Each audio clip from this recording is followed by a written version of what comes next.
तो देखो भाई लोग, आज का हमारा जो टॉपिक है ना वो काफी ज्यादा अमेजिंग होने वाला है, क्योंकि आज हम लोग बैटल कराने जा रहे हैं क्रिश वर्सेस इलेक्ट्रो। अब देखो, अगर तुम लोग इलेक्ट्रो को नहीं जानते हो तो मैं बता दूं कि भाई अमेजिंग स्पाइडरमैन 2 मूवी में ये मेन विलन था और भाई इलेक्ट्रो की मेन पावर्स लाइटनिंग की है। तो भाई मैंने बहुत पहले ही सोचा था कि इलेक्ट्रो को वर्सेस बैटल में उतारेंगे और अब टाइम मिला है तो मैं इलेक्ट्रो को वर्सेस बैटल में उतार रहा हूँ। और भाई मैं पहले ही बता दूं कि इलेक्ट्रो बहुत ही ज्यादा पावरफुल है, उसने अमेजिंग स्पाइडरमैन 2 मूवी में स्पाइडरमैन की हालत खराब कर दी थी। तो इसीलिए आज हम लोग देखेंगे कि क्या होगा अगर कभी फाइट हो जाती है क्रिश और इलेक्ट्रो के बीच में। लेकिन वीडियो स्टार्ट करने से पहले एक छोटी सी रिक्वेस्ट कि अगर तुम लोगों ने अभी तक वीडियो को लाइक नहीं किया तो फटाफट से लाइक कर दो। तो अब ज्यादा टाइम वेस्ट नहीं करते हैं, सीधा बात कर लेते हैं राउंड्स के बारे में। तो देखो, ये मैच होगा टोटल 4 राउंड्स में, जो कि होगा strength, speed, durability and intellect. और हमेशा की तरह जो सबसे ज्यादा राउंड जीतेगा वही होगा इस मैच का विनर।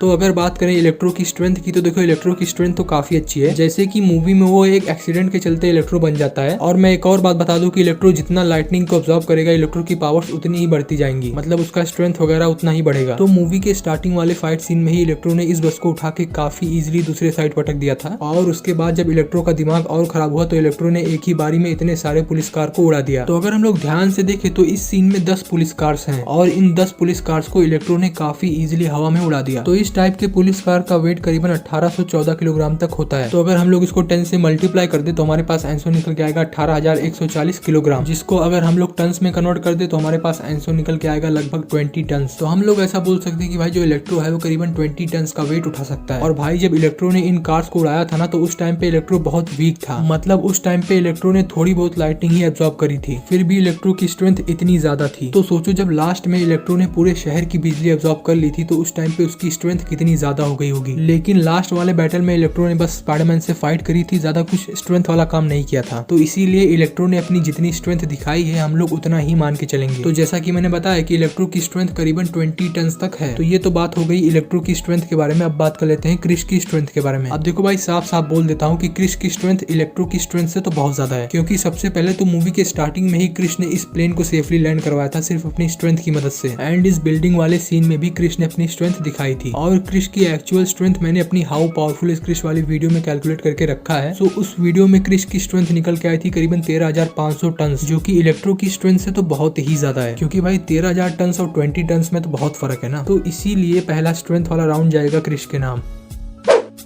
तो ये हमारा दूसरा राउंड है स्पीड का। बात करें इलेक्ट्रो की स्पीड की, तो देखो भाई इलेक्ट्रो की स्पीड तो काफी अच्छी है। मतलब सबसे पहले तो इलेक्ट्रो फ्लाई कर सकता है। तो भाई सीधे सीधे बोलो तो इलेक्ट्रो स्पीड ऑफ लाइट से फ्लाई कर सकता है, मतलब इलेक्ट्रो लाइटनिंग के थ्रू ट्रैवल कर सकता है। और भाई स्पीड के मामले में इलेक्ट्रो की ये एक बहुत बड़ी फीट है। और भाई स्पीड ऑफ लाइट कितनी होती है पता है? मार्क 8,74,000 करके कुछ होता है। तो भाई कुछ बोलने की जरूरत है क्या? इलेक्ट्रो की स्पीड बहुत ही ज्यादा अच्छी है। और वहीं दूसरी तरफ क्रिश की स्पीड बहुत कम हो जाती है इलेक्ट्रो से, क्योंकि जो क्रिश है वो करीबन मार्क 3 की स्पीड से ही फ्लाई कर सकता है। तो इसीलिए भाई इलेक्ट्रो की स्पीड ज्यादा हो जाती है, क्योंकि इलेक्ट्रो की स्पीड ऑफ लाइट की जितनी है। और भाई स्पीड ऑफ लाइट बहुत ही ज्यादा होता है। तो इसीलिए ये स्पीड वाला राउंड जाएगा इलेक्ट्रो के नाम।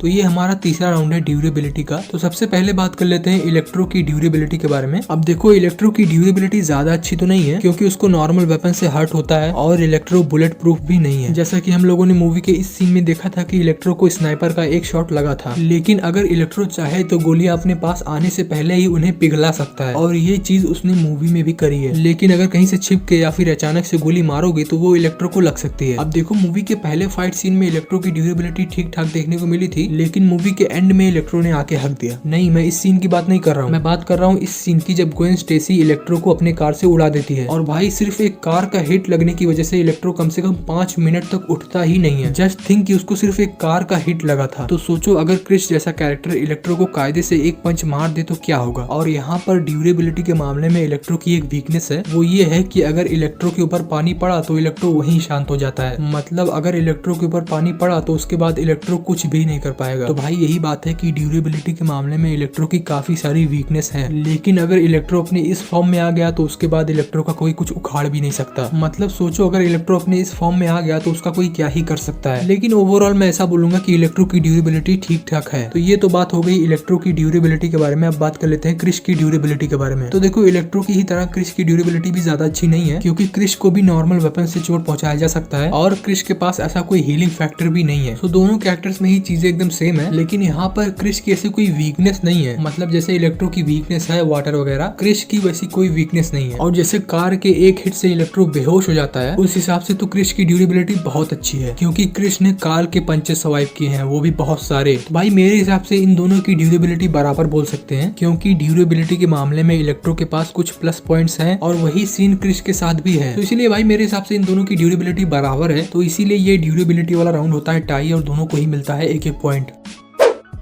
तो ये हमारा लास्ट राउंड है इंटेलेक्ट का। बात करें इलेक्ट्रो की, तो देखो भाई मूवी के स्टार्टिंग से ही इलेक्ट्रो को बहुत चोमू दिखाया गया है। मतलब मूवी देखते टाइम हमें ये आइडिया आ जाता है कि इलेक्ट्रो थोड़ा सा खिसकेला है, एंड भाई इलेक्ट्रो को कोई भी काफी इजीली मैनिपुलेट कर सकता है। मतलब इस सीन में हैरी सिर्फ एक दो बार बोलता है आई नीड यू, भाई साहब तुरंत ही चढ़ जाते हैं चने की झाड़ पे। तो भाई यही बात है कि इलेक्ट्रो को कोई भी काफी इजीली मैनिपुलेट कर सकता है। तो भाई बात एकदम साफ है कि ये इलेक्ट्रो थोड़ा सा खिसकेला है, मतलब इंटेलेक्ट के नाम पे उसके पास कुछ भी नहीं है। तो ये तो बात हो गई इलेक्ट्रो के इंटेलेक्ट के बारे में। अब बात कर लेते हैं क्रिश के इंटेलेक्ट के बारे में। अब देखो क्रिश के इंटेलेक्ट के बारे में मुझे ज्यादा कुछ बोलने की जरूरत नहीं है, क्योंकि भाई क्रिश जो है ना वो बचपन से ही बहुत जीनियस रहता है, और भाई अपने फादर की तरह क्रिश भी बहुत बड़ा जीनियस है। अब देखो फाइट के बीच में क्रिश अपनी इंटेलेक्ट का जल्दी यूज तो नहीं करता, लेकिन अगर उसको जरूरत पड़ती है तो यूज करता है, और इसका साफ एग्जाम्पल हम लोगों ने क्रिश 3 मूवी में देखा भी था। तो यही मैं बोल रहा हूँ कि अगर क्रिश को जरूरत पड़ी तो वो अपनी इंटेलिजेंसी का यूज करेगा इलेक्ट्रो के अगेंस्ट। एंड भाई भूलना मत कि स्पाइडरमैन ने अपनी इंटेलेक्ट के दम पे ही इलेक्ट्रो को खत्म किया था। तो भाई साफ साफ बोलूं तो क्रिश का इंटेलेक्ट लेवल बहुत अच्छा है एज कम्पेयर टू इलेक्ट्रो। तो इसीलिए ये लास्ट वाला राउंड जाएगा क्रिश के नाम। तो देखो भाई 4 राउंड अभी खत्म हो चुके हैं और स्कोर है क्रिश 3 इलेक्ट्रो 2,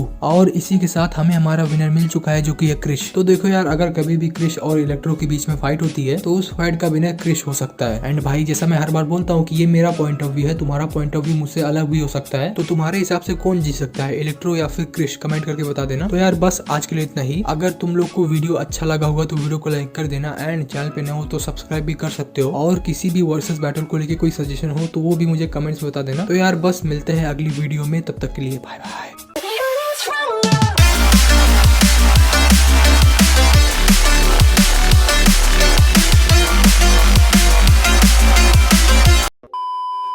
आपको अच्छी लगी तो शेयर करो, दबा के शेयर करो।